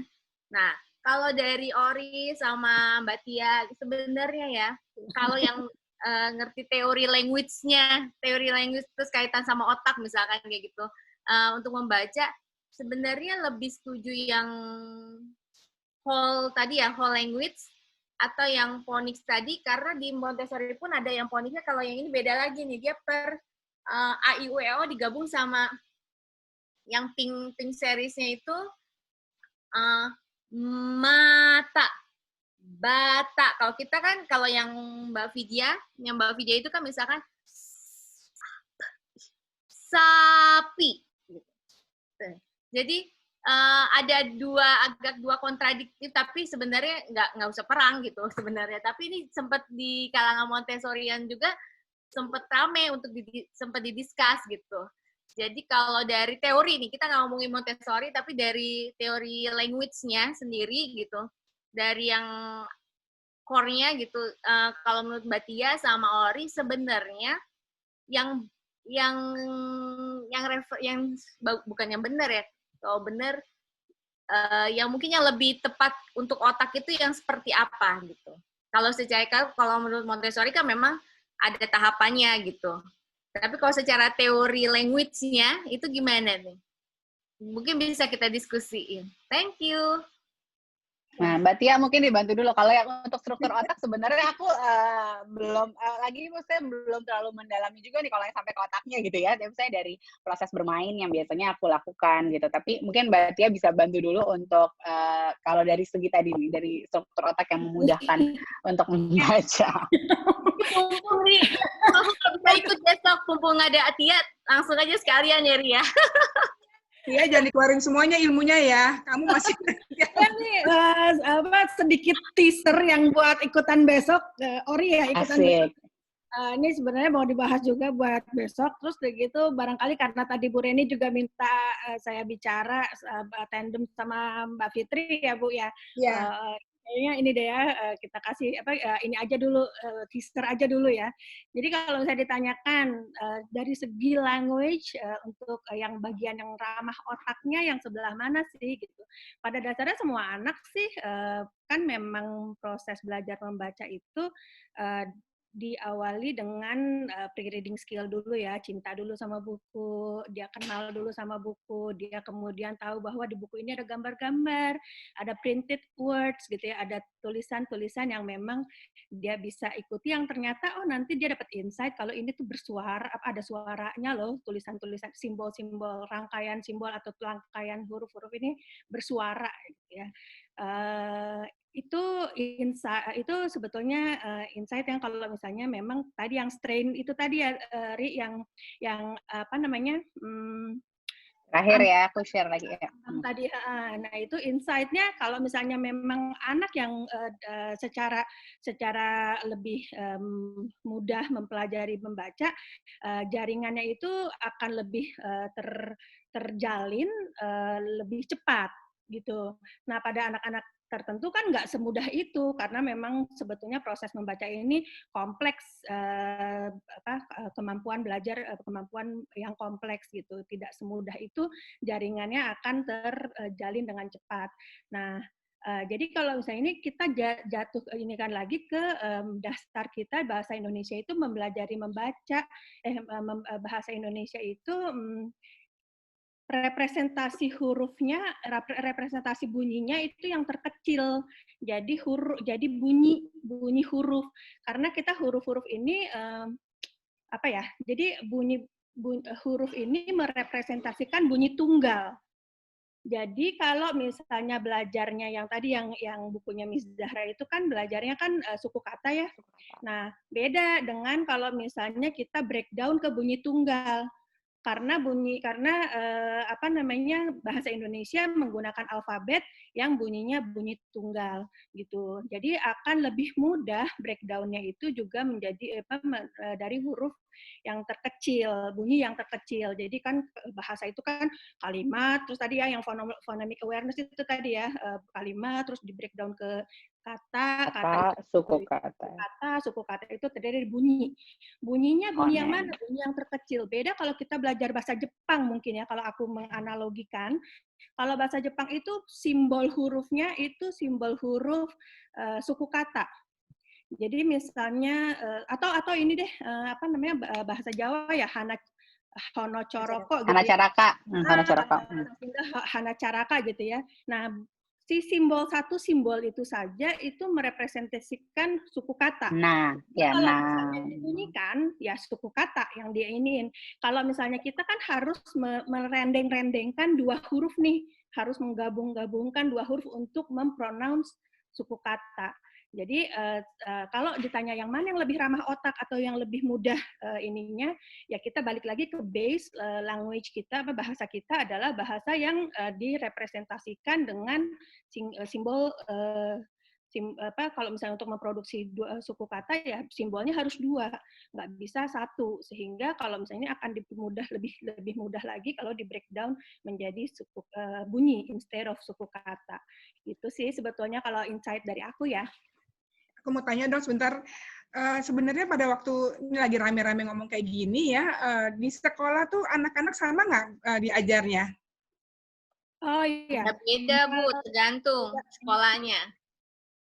Jadi sebetulnya gini Bu, kalau misalnya kita balik lagi ke Permendiknas 146 ya Bu yang 2014, itu kan sebetulnya dari kita lihat ya playgroup misalnya, kemampuan membacanya itu kan salah satunya juga kan kemampuan membaca gambar gitu ya. Terus udah gitu juga ternyata di TKA itu juga ada kemampuan bisa menceritakan huruf. Ada ya, jadi konteksnya bisa membunyikan huruf. Jadi apa namanya bisa membunyikan huruf ya, mengenali huruf dengan bunyinya berarti kan. Nah, jadi sebetulnya kalau misalnya dibilang tidak mengajarkan membaca, itu juga nggak apa namanya asal benar metodenya rasanya sih baik ya. Nah, sekarang ini saya lagi banyak-banyaknya ketemu sama orang tua yang jarang belikan buku, Bu, di rumahnya. Dengan alasan tidak boleh membaca. Gitu. Itu banyak sekali. Jadi kan akhirnya pre-reading skill-nya terhambat ya. Sementara dia kalau mau bisa belajar membaca secara decoding itu tadi atau memahami tulisan itu menjadi bunyi-bunyi yang merangkai suatu kata, itu dia pre-reading skill-nya harus oke dulu. Dia pegang buku aja jarang ya kan. Nah, itu yang jadi harus kita edukasi lagi nih orang tua. Kalau misalnya di sekolah sih beda-beda pelaksanaannya, tapi untuk misalnya permainan-permainan yang misalnya tadi yang Mbak Ori ceritakan kayak kalau cari kata yang huruf depannya bola, botak gitu ya. Jadi yang kayak gitu-gitu tuh sering dimainkan di sekolah itu agak lumayan membangun phonemic awareness. Dan memang akhirnya punya di kelas 1-nya itu lebih siap menerima pelajaran membaca. Tia, Yuni sama Orisa kalau mungkin penting ya. Kalau ini penting, membaca itu penting, ya kan? Salah satu dari Calisum itu, kenapa kalian apa sih ada asosiasi atau apa ya yang membuka mata dari kementerian gitu? Karena kalau misalnya sendiri-sendiri ya mungkin hanya menjangkau orang-orang dari strata ekonomi yang tinggi aja ya, middle up ya. Tapi yang kebanyakan ini bagaimana gitu? Ya kan tetap akhirnya yang dilihat itu kan adalah kinerja dari pemerintah secara keseluruhan ya. Jadinya tetap aja akhirnya yang paling bawah itu ya mereka minat bacanya aja masih rendah, buru-buru untuk baca kayak gitu. Jadi kalau saya sih pikir kalian harus selain untuk di tempat komunitas masing-masing, coba deh buat suatu asosiasi atau apa namanya saya nggak tahu, atau bersurat pada Mas Menteri gitu. Apalagi Tia ini kan ayahnya bekas Kalau sekarang Ibu ingat aja lah, ampun. Bapaknya Tia ini dulu adalah sekjen. Mudah-mudahan sih kalau Pak Menteri ya, mudah-mudahan sih sekarang Pak Nadiem ya, sekarang kan juga kayak menurutku tim penasehatnya Pak Nadiem kayak salah satunya kayak Bu Ella ya gitu kan, yang maksudnya kayak juga cukup familiar juga dengan metode ini dan pengajaran membaca. Jadi mudah-mudahan juga ke depannya lebih progresif dan memang sudah lebih menerapkan yang ramah anak dalam proses segala macam prabaca, prahitung, pratulisnya itu seperti apa.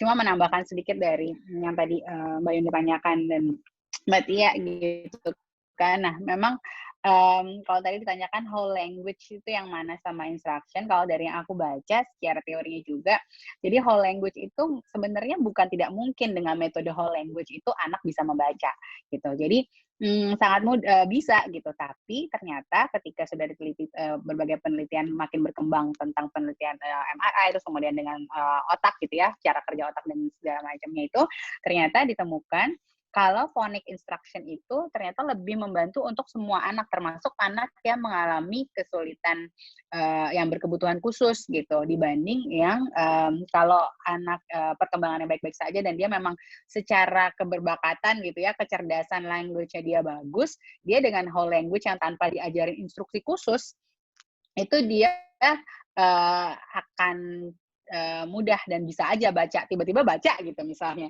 Tapi kalau untuk dengan instruction phonic ini itu dibilang lebih ramah untuk digunakan di semua tipe anak gitu, termasuk yang memang berkebutuhan khusus.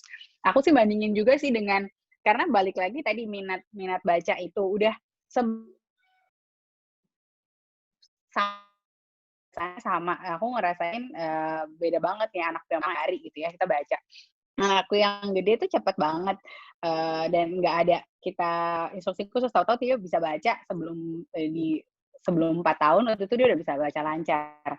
Sedangkan anakku yang kedua nih sebenarnya sama juga kan, kita ajak main juga, kita ajak baca juga, tapi memang dia belum terlalu berminat untuk benar-benar membaca. Kalau dia yang diminta untuk membaca, tapi dibacain buku senang banget gitu. Tapi kegiatan-kegiatan yang kalau tracing atau misalnya yang membunyikan huruf, yang main phonemic awareness dia mau. Tapi begitu ke foniknya yang udah beneran tertulis dia belum mau, 3,5 tahun. Jadi kadang-kadang kalau mau dimainin emang harus dengan lewat main. Tiba-tiba ya udah beneran cari kertas-kertas dari gambar terus diumpetin di mana kayak treasure hunt. Abis itu ntar ketemu, udah terus cari barang apa di mana gitu. Jadi emang beda banget juga sih tiap anak gitu ya, sensitif periodnya itu juga bisa sangat berbeda-beda. Tadi memang lagi tertariknya yang kemana. Dan sedih sih kalau dengar ceritanya Mbak Tia tadi ya, yang justru orang tua dengan itu sih kadang jadi ekstrim ya. Di satu sisi pengen baca, tapi terus nggak boleh baca, berarti nggak boleh buku gitu. Jadi kayak kutub yang berseberangan. Padahal ya tadi justru kayak tiba-tiba kita nggak pernah nganalin buku, lalu tiba-tiba minta anak baca, itu kayak nggak pernah diajakin jalan pagi, tiba-tiba minta anak maraton gitu kan ya. Anaknya sih ngos-ngosan gitu, nggak akan bisa ke sana gitu. Dan kalau tadi Bu Reni tanya, kalau di sekolah-sekolah seperti apa, ya menurutku sih tadi permainan-permainan yang tadi tuh sering sih Bu gitu, kayak yang sambil absen. Oke, hari ini aku mau panggil anak absen yang depan bunyi punya namanya, yang mana gitu. Itu kayaknya dimainkan juga sih untuk guru-guru yang di TK setahu aku. Wah, keren ya, Ri ya. Sekarang makin kompleks perasaan ya anak-anak sekarang. Dulu sih masih kecil ya, belajarnya masih babi bu bebo ya. Terus zamannya anak saya, ya zamannya Ori ya, zamannya kalian semua itu bukannya cara bacanya beda ya? Dulu kan beaba, beibi, beubu gitu kan. Apa sekarang balik lagi ya ke situ ya? Macem-macem Bu sekarang. Nah, sekarang macem-macem ya. Itu makin pusing orang tua. Iya. Ya, oke. Mau nyambung yang Bu Reni tadi, kebetulan kan aku ngajar di PG PAUD ya Bu ya. Jadi kan kalau dulu memang sama Bu Reni gitu. Saya juga termasuk dosen yang tidak pro, maksudnya nggak boleh mengajarkan membaca. Itu sebelum saya kenal Montessori gitu. Jadi karena memang, tapi pas memang baca, dulu kan pakai Permendikbud 58 kan. Terus sekarang kan Permendikbud 137 sama 146 ya? 46. Jadi di situ itu memang ada di salah satu keaksaraan, indikator keaksaraan itu anak bisa membunyikan kata terus menghubungkan huruf awal dengan bunyi gitu. Misalkan A, apel, A, ayam, itu udah ada di indikator gitu. Jadi memang mungkin kurang pengetahuan aja. Termasuk saya dulu sebelum, maksudnya saya yang dulu sebagai dosen pun akhirnya kan ngajarin tidak membaca gitu. Tapi ternyata membaca itu tuh panjang. Jadi mungkin yang di kepala kita zaman dulu, mungkin ada teman-teman di sini yang mikir membaca itu, memang kan kata Ori membaca itu kompleks. Jadi membaca itu adalah literary buku misalkan. Padahal membaca itu panjang dari proses tahap membaca. Ya, jadi banyak tahapan yang mungkin itu missing. Nah, itu mungkin yang nanti bisa di edukasi ke guru. Yang kalau sekarang saya kalau udah beda gitu, kalau ngajarin ke calon guru PAUD gitu ataupun guru kasih pelatihan itu pasti udah mulai dari bukan masalah membacanya boleh nggak boleh. Kalau itu balik lagi follow the child. Yang penting jangan bandingin anak satu dengan anak yang lain. Tergantung sensitivity anak itu gimana. Plus dari anak ya. Plus kegiatan pra membacanya itu yang dikencengin. Ibu rajin membacakan, rajin mendongeng, dirajin ajak ngobrol, kayak gitu. Jadi mungkin itu yang pemahaman awal, apalagi di daerah. Saya nggak tahu kalau di kota mungkin lebih banyak ini. Kalau di daerah, itu kan benar-benar masih kurang. Jadi emang tugas-tugas kita di sini gitu, untuk bisa terus mengedukasi juga. Gitu sih Bu, mungkin karena konsep membacanya itu yang, membacanya itulah yang mesti ditambahkan persepsi gitu. Itu Permendikbudnya tahun 2014 kan ya? Iya. Nah, ya jadi berarti udah memang udah ada tadi awareness tadi bahwa ini sebenarnya yang disebut membaca nggak boleh itu adalah membaca yang apa namanya? Yang udah jadi membaca ya, tapi yang pernah membaca ini ya nggak apa-apa gitu. Tapi bagaimana mengenalkan proses pernah membaca ini pada guru-guru PAUD tadi. Jadi ini kalau maksud saya harusnya perkembangan ini inline ya dengan workshop yang diberikan pada kementerian pada guru-guru ya, kemudian apa supaya si guru-guru juga punya bekal, karena guru-guru itu hanya teknis aja ngajar, tapi bagaimana itu nggak bisa diberikan mereka secara harus kreatif sendiri, nggak bisa. Apakah cukup banyak bahan-bahan itu Ori di lapangan? Yang pernah membaca artinya tersedia nggak bahwa guru PAUD tuh akhirnya ya tinggal ngajar aja, dia nggak usah mikir-mikir lagi ya harus gimana ya. Nah, kayaknya memang itu kembali lagi ke masing-masing, maksudnya gini ya, tadi memaknai di peraturannya udah ada nih, tapi maksud artinya, ya kan ini kan balik lagi ke pemaknaan juga ya, termasuk dalam sebagai guru juga. Kita udah tahu nih artinya membunyikan huruf, terus jadinya maksudnya dalam penerapan sehari-harinya seperti apa. Nah, itu memang sebenarnya supportnya dari lembaganya juga sih gitu kan. Lembaganya ini juga yang apakah mencari tahu dan melakukan tadi edukasi ke guru-gurunya. Kalau memang yang dari cukup terbuka, teredukasi, dan tadi sih mungkin menengah ke atas sudah cukup banyak workshop tentang itu sih. Sekarang Poni kan juga lagi gencar ya Mbak Tia ya, banyak juga, maksudnya udah mulai mengenalkan metode ini dan kenapa dengan caranya gitu, itu udah banyak familiar. Nah, tapi memang kalau yang untuk kayak di sekolah negeri atau misalkan yang di PAUD pemerintah mungkin memang itu yang masih memerlukan bantuan, dan itu mungkin memang harus dari pusat ya, yang ya balik lagi karena yang di bawah kan kadang-kadang juga bingung, terlalu banyak perubahan terlalu cepat, belum sampai implementasi yang sebelumnya terus tiba-tiba berubah lagi gitu, jadinya bingung ketika pelaksanaannya gitu. Dan mungkin sebenarnya mungkin di start atau pelatihan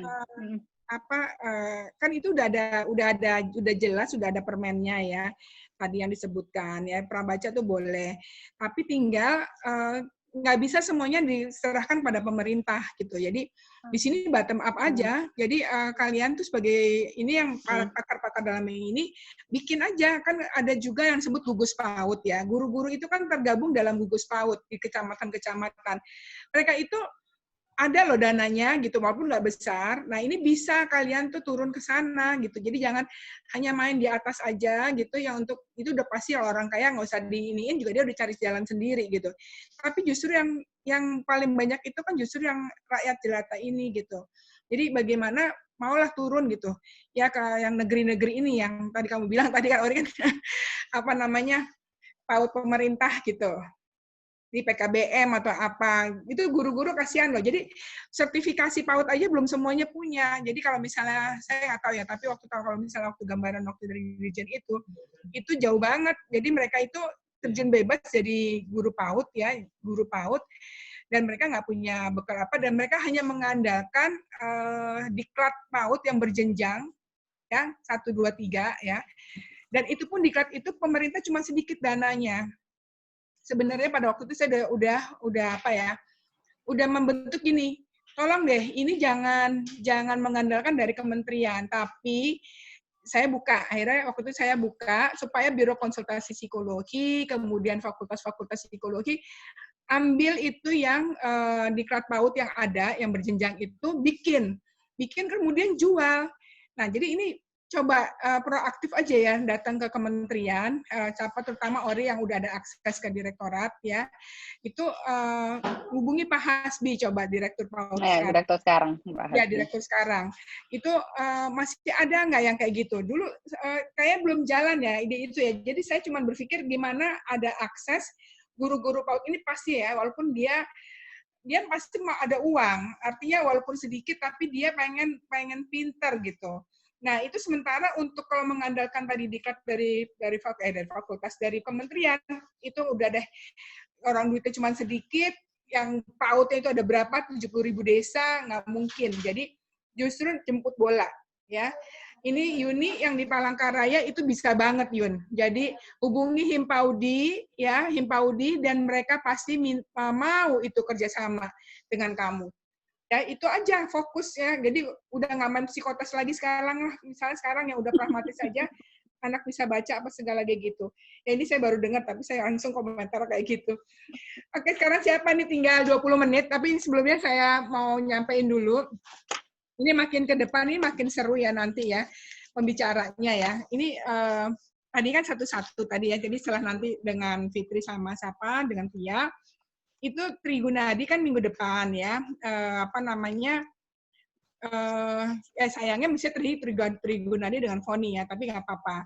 Terus kemudian Sahnas ini lain sendiri, ini mungkin sangat penting informasi dari Sahnas bagi sejawat sekalian ini ya, kalian yang bekerja dalam bidang akademik ingin jadi dosen, yang jadi dosen itu perlu banget. Nah ini terutama Yuni sebagai dosen, itu bisa belajar banyak nanti Mas Sahnas, bagaimana dia dalam 2 tahun itu 7 publikasi internasional Scopus ya. Meskipun sekarang sudah ada peraturan menteri yang baru lagi, itu untuk naik pangkat itu sekarang dipermudah, nggak perlu ada jurnal internasional, yang wajib itu adalah jurnal terakreditasi nasional. Kemudian nanti tanggal 15 kamu ya, Tia sama Fitri, tanggal 22 Agustus itu saya minta Lia dengan Wati, itu angkatan saya, yang bekerja untuk, singkatannya saya selalu lupa deh, P2TP apa berapa itu ya, pokoknya itu adalah tim untuk kekerasan seksual anak. Ya ini serem-serem nanti ceritanya. Kemudian tanggal 29 Agustus saya minta Iman Menaldi itu untuk CBT.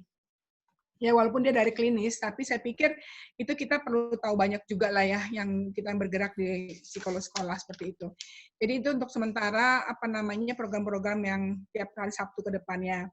Dan ini ada Sekar, silakan Sekar ini yang bantu untuk teman-teman dapat sertifikat. Karena untuk sertifikat ini sebenarnya penting kalau untuk yang jadi dosen ya. Dulu waktu saya jadi dosen muda itu tiap Sabtu tuh hunting, ada apa ya, seminar di mana ya? Yang paling sering bikin seminar itu adalah Ikatan Dokter Indonesia. Jadi saya selalu Sabtu itu mubeng keliling kemana, ke hotel-hotel, ya keluarin duit sendiri untuk dapat sertifikat. Nah sertifikat itu untuk Tridharma yang ketiga. Nggak tahu sekarang masih butuh apa enggak. Ya, siapa namanya Sekar, silakan untuk komunikasi dulu biar kenal nih Mbak-mbak semuanya nih. Sekar ini baru calon S2 profesi. Sekar. Sekar masih ada nggak ya? Masih ada, Prof. Ayo silakan diumumin Sekar. Aku nggak pakai video, nggak apa-apa, Prof. Nggak apa-apa, silakan. Selamat siang, Mbak dan Mas. Perkenalkan, aku Sekar yang membantu Prof. Reni untuk bikin poster dan sertifikat-sertifikat untuk Mbak-mbak dan Mas-mas yang berpartisipasi di webinar sharing session ini. Terus ininya ya, jadi kirim linknya. Kenapa Mbak? Kenapa Prof? Iya, jadi ini kirim linknya ya, kamu langsung kirim linknya di sini ya. Aku sudah kirim linknya di grup chat ya, Mbak, Mas. Ya. Bisa diklik aja, kemudian ada materi webinarnya ya, Prof. Aku udah bikin foldernya untuk materi webinarnya juga. Bisa diakses. Terima kasih. Terima kasih, Sekar. Terima kasih Mbak Sekar. Keren juga, dia belum lulus tapi dia sudah kerja di ruang guru. Jadi dia pengalaman di ruang guru ini. Pengalamannya keren-keren. Oke, lanjut. Masih ada 15 menit. Siapa yang mau tanya? Atau mungkin boleh sharing juga kali metode kalau di sekolahnya anak-anaknya gimana gitu kan, biar kita juga tambah. Karena paling ibu-ibu di sini kan kayak kebanyakan udah punya anak PAUD juga ya, jadi mungkin apakah tadi kalau aku paling sharing kan sebagian gitu. Nah, teman-teman gimana tuh kalau di sekolah atau proses ngajarin baca anaknya sendiri? Aku mau sharing dong, Ri. Silakan, Din. Hai, Din. Jadi anakku tuh sekarang 5 tahun ya, usianya usia TK lah. Nah, aku tuh pindah-pindah ikut suami kan, terakhir itu ke daerah Cilegon. Nah, kalau di sana gini, Bu Reni. Jadi kalau misalkan tadi pendekatan ke pemerintah, cuma masalahnya TK-TK itu taunya peraturannya nggak boleh ngajarin baca. Jadi fenomena yang aneh tapi lucu di Cilegon itu, TK itu nggak sama sekali nggak ada yang ngajarin baca, tapi anak TK udah ada les baca tulis sepulang sekolah gitu dengan bapak ibu gurunya gitu. Nah, untungnya waktu itu anakku 3,5 tahun kan udah mulai di Cilegon, aku ikut seminarnya Mbak Tia ngadain seminar yang keren banget, ngundang pembicara dari Malaysia, Profesor Ong, tentang Phonics Pintar yang waktu itu yang Mbak Tia ya, dengan komunitas literasi cerdas. Nah, jadi justru dari situ anakku sebelum 4 tahun bisa belajar baca. Padahal kalau dari si TK-nya sendiri tuh bener-bener kaku banget. Nah, yang aku kasihan kan setelah mereka beres sekolah, baru ada tes baca tulis lagi yang sama sekali nggak pakai metode. Kalau misalkan kita metode yang psikologi kan pakai sensori gitu ya, tracing huruf, multisensori lah. Kalau itu bener-bener yang kayak TKB itu setelah pulang sekolah kertas pensil gitu loh. Itu kan makin apa ya? Makin terluka lah ya, ibaratnya. Terus bikinin dong ditembak botol rasa lo.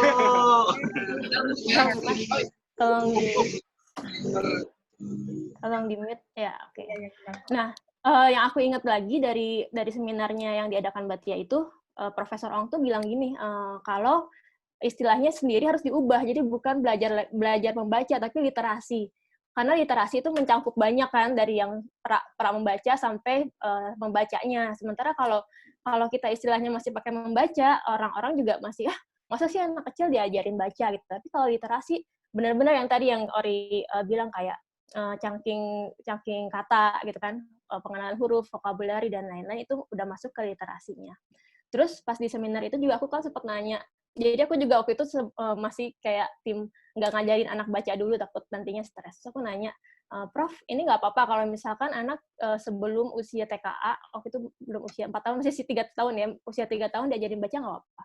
Terus yang aku bikin kaget pada waktu itu, Profesor Ongnya bukan jawab apa-apa, tapi malah bingung masalahnya di mana gitu. Jadi kalau menurutku, yang anak nggak boleh baca dari dini itu kayaknya tren di kita aja, tren di Indonesia, karena pemerintahan juga ada tokoh-tokoh parenting ya yang melarang keras juga kan untuk mengajarkan membaca di usia dini gitu. Jadi memang PR di edukasinya juga. Terus kalau memang tidak ada peraturannya melarang membaca, berarti dipublikasikan juga gitu. Seperti apa sebenarnya yang boleh. Terus juga tentang kata membacanya itu sendiri mungkin lebih diperluas lagi jadi kayak literasi sehingga tahapan-tahapannya tuh enak gitu untuk masuknya. Nah, sekarang Dinara pada akhirnya pada waktu itu memang kalau kata Mbak Yuni bilang fase sensitifnya gitu ya. Jadi memang dia lagi pada waktu aku ikut seminar dia lagi sensitif banget gitu, udah mulai nanya-nanya huruf, terus aku ajarin bentar pakai metodenya si Phonics Pintar itu cepet banget langsung bisa. Jadi sebelum 4 tahun udah bisa baca, aku sendiri kaget kan, bahkan aku udah tahan-tahan dulu nih, tapi yang namanya anak kan dia setiap abis bisa makin seneng.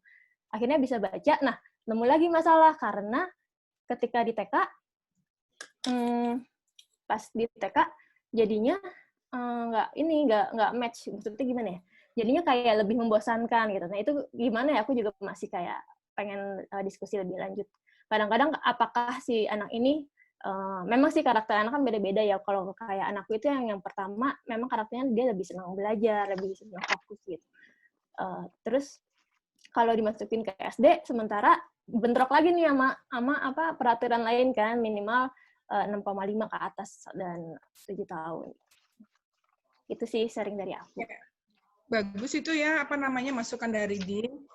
Kalau menurut saya sih tadi sekali lagi bahwa penggiat-penggiat ini yang Phonics ini, kalau memang ini adalah satu hal yang baru ya, mungkin baru berapa tahun ya Tia ya? Sudah berapa tahun ada? Kalau tadi lihat dari literaturnya itu tahun 96 udah ada ya. Kita jadi berarti selalu terlambat Indonesia ya untuk memahami tentang ini. Phonics ini, Prof. Udah lama sih. Tahun 96 kan tadi kalau dari bukunya. 1930-an, Prof. Udah 2 dekade. 80-an. Lebih tahun 1930-an. Oh, 30-an ya. Maka Indonesia kenapa saya nggak tahu ya, yang ditanamkan seperti itu, sehingga ya kementerian sikapnya ya sebagai pejabat waktu itu ya memang kita harus konsisten ya. Jadi kita, dan itu terus ke bawah. Nah sekarang karena tadi ada peraturan baru lagi seperti itu, memang perlu nyetel otaknya lagi ini ya, Din ya, untuk orang tua, apalagi untuk guru-guru yang tahu tadi itu gitu. Padahal ini jadinya akhirnya jadi kerja kerasnya guru-guru di anak usia dini kan. Nah, jadi menurut saya sih ya Tia, Orisa, Yuni dan teman-teman lain nih, Sekar ternyata juga pernah bantu anak disleksia gimana caranya itu. Kalau menurut saya ya berhimpun lah, bikin mungkin Tia yang penggiat di sini sudah ada komunitasnya gitu. Mbak Tia udah ada komunitas literasi. Mbak Tia udah ada komunitas. Betul, Mbak udah Tia ada itu udah penggerak cerdas tapi literasi. kami memang masih harus membangun dasar hukumnya segala gitu ya untuk bisa akhirnya ini. Tapi memang jadi gerakan-gerakannya masih terbatas. Yang pertama masih membangun dasar hukumnya. Yang kedua masih mau yang itu hakinya untuk metode Phonics Pintar itu untuk diterapkan di sini. Untuk masalah yang guru-guru PAUD gitu ya, ini kan memang sebetulnya kalau misalnya dari sejarahnya Phonics ini, masalah Phonics ini kan sudah dari tahun di Amerika ya, itu udah dari tahun Orton Gillingham itu Inggris, sorry. Jadi dia itu sudah dari tahun 1930, Prof. Cuma memang di sini tidak familiar. Jadi kita memang guru-guru di sini memang akhirnya mengajarkan membaca dengan teknik yang sudah dipelajari dari dulu gitu. Jadi dulunya belajar bacanya kayak begini, ya udah. Jadi mereka mengajarkannya seperti itu juga ke anak-anaknya. Apalagi kalau misalnya tidak ada pelatihan-pelatihan tentang ini. Betul kata Prof tadi, memang harus kita adakan gerakan dari bottom up gitu ya, grassroots. Ya, saya sih sebetulnya main di grassroots, Prof. Jadi saya kan di Indonesia Heritage Foundation nih, mereka kan juga mengadakan pelatihan-pelatihan ke Semai Benih Bangsa. Itu udah sekitar 2000-an deh cabangnya di Indonesia. Nah, ini termasuk diantaranya kita juga memang sedang menggalakkan tentang Phonics ini di pelatihan-pelatihan guru.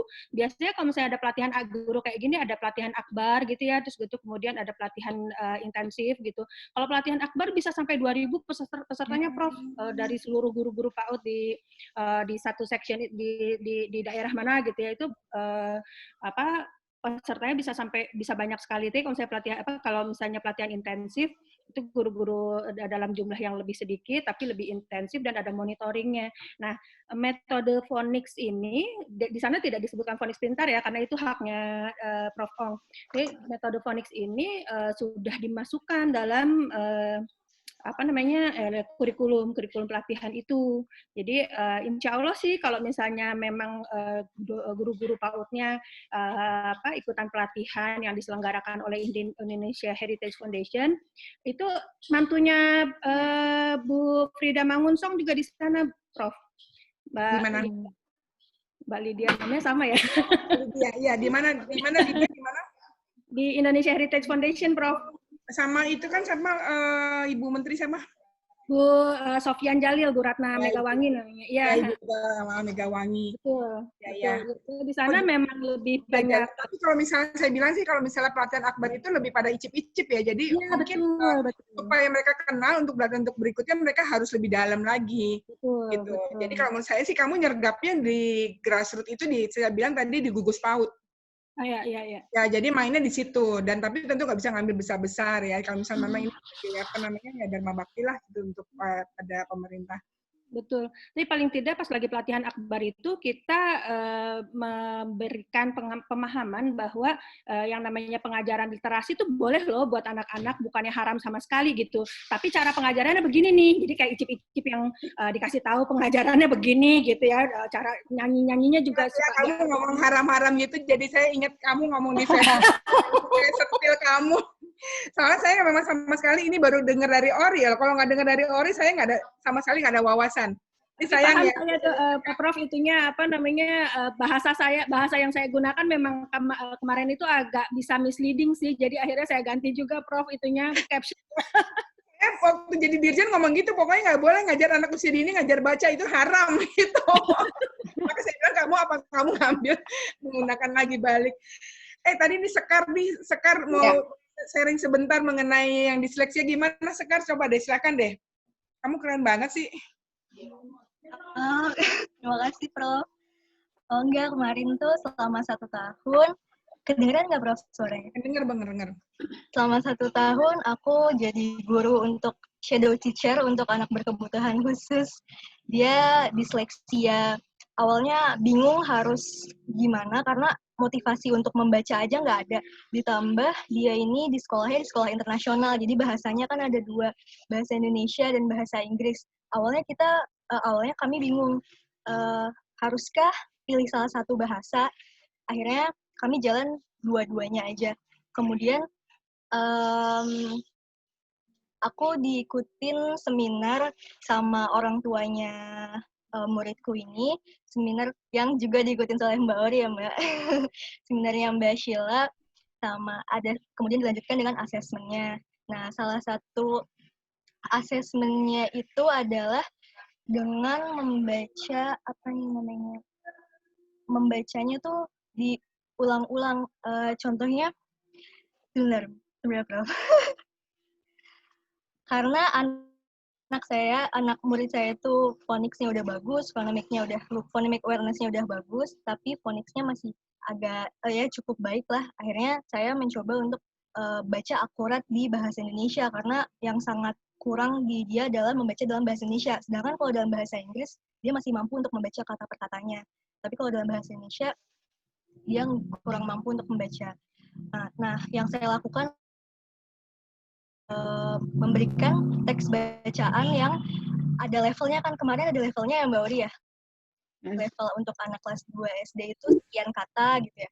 Nah, di IQ-nya anak ini kebetulan saya dikasih akses untuk melihat